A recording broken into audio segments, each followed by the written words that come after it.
Hello नमस्कार दोस्तों, मेरा नाम बलराज और थ्योरेटिकल क्लास ऑफ केमिस्ट्री में आपका हार्दिक स्वागत है। जैसे कि हमने प्रश्नावली 8 के बारे में देख रहे थे, आज हम इसके आगे से देखेंगे।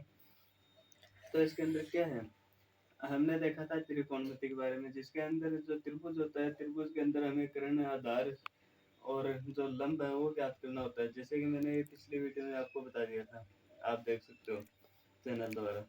अब हम देखते हैं कि इसके अंदर अनुपात भी निकालना सीख लिया था, त्रिकोणमिति का अनुपात। अब हम देखते हैं कि त्रिकोणमिति का अनुपात देख लिया था। अब हम ऐसे देखते हैं कि जो मीनार के क्वेश्चन आते हैं वो भी इसके अंदर ही आते हैं, इस प्रश्नावली के अंदर। तो मीनार के क्वेश्चन में क्या होता है कि जब कोण सेम हो और मीनार की ऊंचाई ज्यादा हो तब वो एक लेवल के ही होते हैं। अब जैसे कि हम देखते हैं कि ये मीनार है, ये है, ये 30 डिग्री का है, ठीक है। ये हो गया इसका आधार, ये हो गया लंब, ये हो गया करण।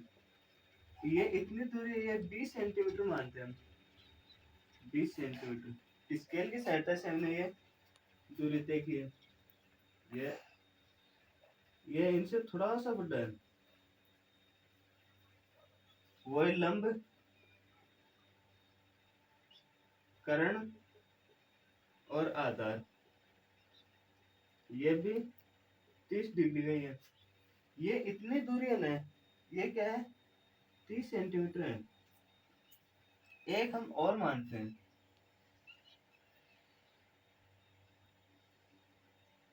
ये लो, ये मान।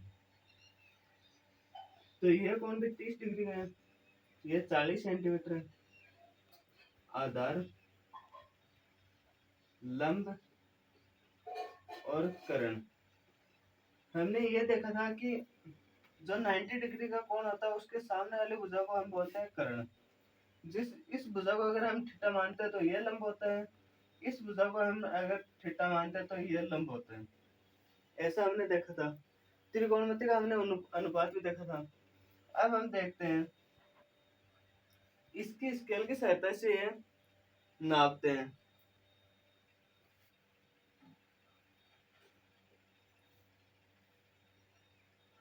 स्केल की सहायता से नापते हैं तो ये 12 सेंटीमीटर होगी, यह हो गया 24 सेंटीमीटर।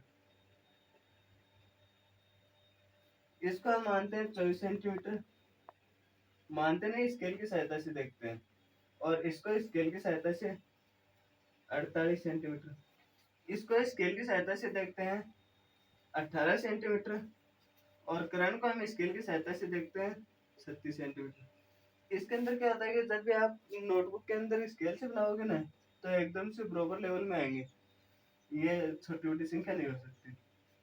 अब हम इसके अंदर देखते हैं। अब हम सबसे पहले देख लेते हैं, एक तो जो साइन होता है, साइन का देख लेते हैं, और एक टेन का देख लेते हैं। अब हम टेन थीटा लिखा होता मिलता है, तो थीटा, थीटा की जगह आप ए भी मान सकते हो, बी भी, एक्स वाई जेड भी, कुछ भी मान सकते हो।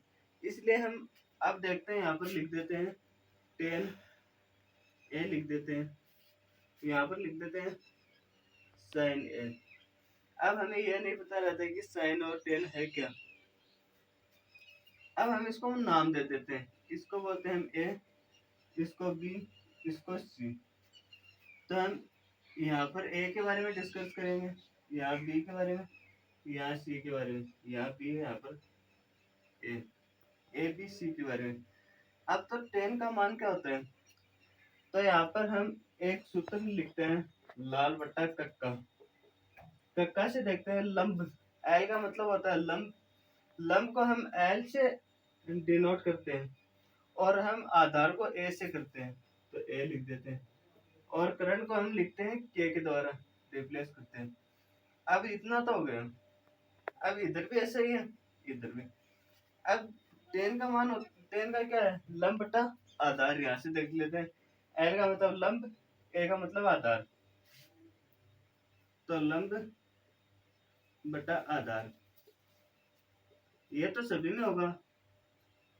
टेन का मान, टेन ए बराबर लंब बटा आधार हो गया। ये हो गया टेन ए बराबर लंब बटा आधार। अब हमें सबसे पहले यह पता होना चाहिए कि लंब कौन सा और आधार कौन सा है।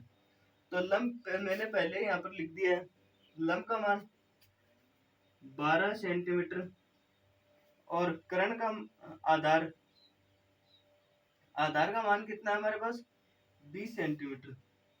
तो ये लो 20 सेंटीमीटर लिख दिया। यहाँ पर देखते हैं लंब का मान 18 है और आधार का मान 30 है, तो 18/30 लिख दिया।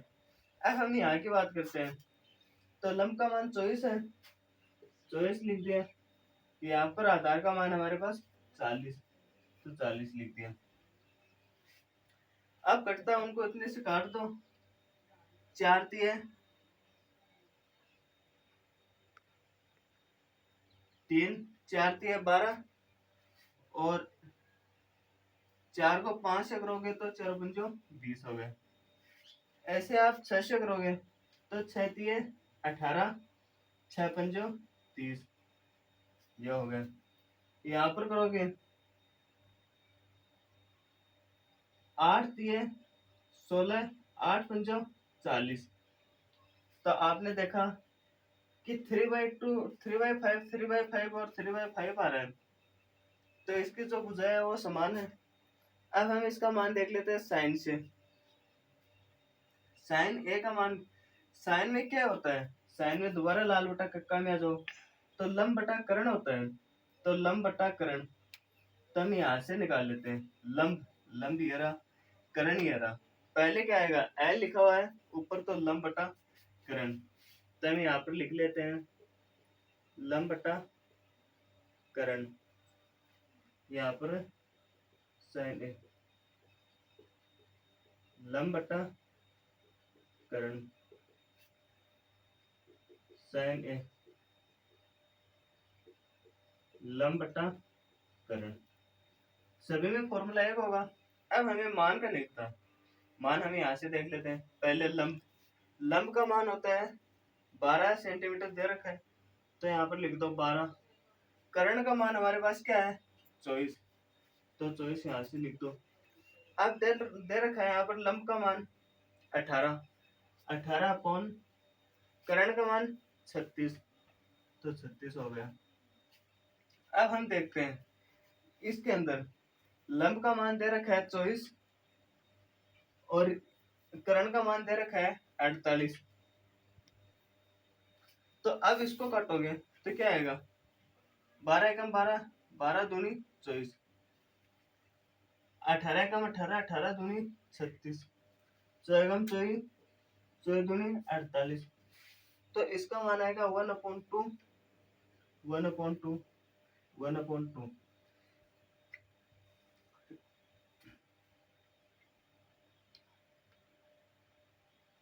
तो अब हमें इससे ये पता चलता है कि दोनों की जो लंबाई ऊंचाई है जो सेम है।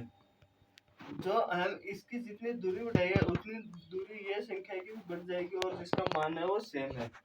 अगर आप बड़े मीनार का जो मान निकालते हो वो छोटे मीनार से भी निकाल सकते हो। उनका जो, अगर आपने कौन एक सार बनाया है ना, तो उसका मान जो आपका बराबर आएगा। अब हम बात कर लेते हैं एक क्वेश्चन की। क्वेश्चन पे लिखा हुआ आता है 10a/4/3, तो कोण ए के अन्य त्रिकोणमिति का मान ज्ञात कीजिए। अब हमें अन्य त्रिकोणमिति का मान ज्ञात करना है। तो अन्य त्रिकोणमिति का मान ज्ञात करना है, तो सबसे पहले मैंने पिछली वीडियो में बताया था कि आपको पाइथागोरस प्रमेय के बारे में। पाइथागोरस प्रमेय के द्वारा हमें यहाँ पर दिया हुआ है एक, दो भुजाओं का मान दिया हुआ है और एक भुजा का मान नहीं दिया हुआ है, यही हमारे पास है। अब हम यहाँ से दोबारा, यदि 10a 4/3, तो कोण ए के अन्य त्रिकोणमिति का मान ज्ञात कीजिए। अन्य त्रिकोणमिति का मान ज्ञात करना है, तो अब हम सबसे पहले यहाँ पर लिख लेते हैं 10a बराबर 4/3। अब हमें यह नहीं पता कि ये 4 और 3 है क्या, तो दोबारा से मैंने कहा हमें सबसे पहले जो मान है, सारणी है, जो टेबल सारणी है, साइन थीटा या फिर ए, साइन का मान हो गया कोस 10,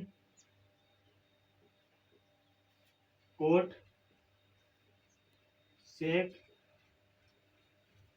कोसेक, ये हो गया।